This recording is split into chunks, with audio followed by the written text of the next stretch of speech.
पूज्याय राघवेंद्राय ಸತ್ಯಧರ್ಮರತಾಯ ಚ ಬಸ್ತಾಂ ಕಲ್ಪವೃಕ್ಷಾಯ ನಮತಾಂ ಕಾಮಧೇನುವೆ. ರಾಘವೇಂದ್ರ ಸ್ವಾಮಿಗಳು ಎಲ್ಲರಿಗೂ ಒಳ್ಳೇದು ಮಾಡಲಿ ಅಂತ ಕೇಳ್ಕೊಳ್ತೀನಿ. ಸ್ನೇಹಿತರೆ, ಒಮ್ಮೆ ರಾಯರ ಭಕ್ತನೊಬ್ಬ ತುಂಬಾ ಕಷ್ಟಪಡುತ್ತಿರುತ್ತಾನೆ ಹಾಗೂ ರಾಯರ ವಿಗ್ರಹದ ಮುಂದೆ ಕುಳಿತು, ಗುರುಗಳೇ, ನನಗೆ ಏಕೆ ಈ ಕಷ್ಟ ಕೊಡುತ್ತಿದ್ದೀರಾ ಎಂದು ಕೇಳಿಕೊಳ್ಳುತ್ತಿರುತ್ತಾನೆ. ಇದನ್ನು ಮನಗಂಡ ರಾಯರು ವಿಧಿಯ ಬಳಿ ಹೋಗಿ, ವಿಧಿ ದೇವ, ನನ್ನ ಭಕ್ತನಿಗೆ ಏಕೆ ಇಷ್ಟೊಂದು ಕಷ್ಟ ಕೊಡುತ್ತಿರುವೆ ಎಂದು ಕೇಳುತ್ತಾರೆ. ಆಗ ವಿಧಿ ದೇವ ಹೇಳುತ್ತಾನೆ, ರಾಯರೇ, ನೀವು ಆತನಿಗೆ ಬಂದಿರುವ ಕಷ್ಟವನ್ನು ಮಾತ್ರ ನೋಡುತ್ತಿದ್ದೀರಾ, ಆದರೆ ಆತ ಮಾಡಿದ್ದ ಪೂರ್ವ ಜನ್ಮದ ಪಾಪದ ಫಲವನ್ನು ಈಗ ಅನುಭವಿಸುತ್ತಾ ಇದ್ದಾನೆ. ಆದರೆ ನಾನು ಆತನಿಗೆ 100ರಷ್ಟು ಕಷ್ಟವನ್ನು ನೀಡಿದ್ದೇನೆ. ಆದರೆ ಆತ ಅನುಭವಿಸುತ್ತಿರುವುದು ಕೇವಲ 10ರಷ್ಟು ಮಾತ್ರ.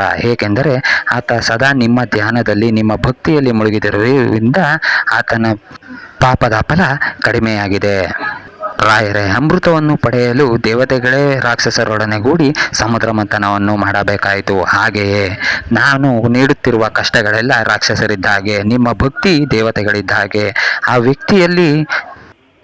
ವ್ಯಕ್ತಿಯಲ್ಲಿರುವ ಕಾಮ, ಕ್ರೋಧ, ಲೋಭ, ಮದ, ಮಾತ್ಸರ್ಯಗಳೆಲ್ಲ ದೂರವಾಗಲು ನಾನು ಈ ಭಕ್ತಿಯ ಮಾರ್ಗದಲ್ಲಿ ನಡೆಯಲು ಆ ವ್ಯಕ್ತಿಗೆ ಕಷ್ಟ ನೀಡುತ್ತಿದ್ದೇನೆ. ನೀನು ನನ್ನ ಭಕ್ತನಿಗೆ ಮಂಥನ ಕಾರ್ಯವನ್ನು ಮಾಡು. ನಾನು ಆತನಿಗೆ ಕಷ್ಟಗಳಿಂದ ಹೊರಬರುವ ಮಾರ್ಗವನ್ನು ತೋರಿಸುವ ಗುರುವಾಗಿ ಆತನ ಹಿಂದೆ ನಿಲ್ಲುತ್ತೇನೆ ಎಂದು ಗುರುರಾಯರು ವಿಧಿದೇವನಿಗೆ ಹೇಳುತ್ತಾರೆ. ಇದು ನನ್ನ ಕಾಲ್ಪನಿಕ ಕಥೆ ಸ್ನೇಹಿತರೆ, ಆದರೆ ಇದು ಸತ್ಯ ಅಲ್ಲವೇ? ಓಂ ಶ್ರೀ ಗುರು ರಾಘವೇಂದ್ರಾಯ ನಮಃ.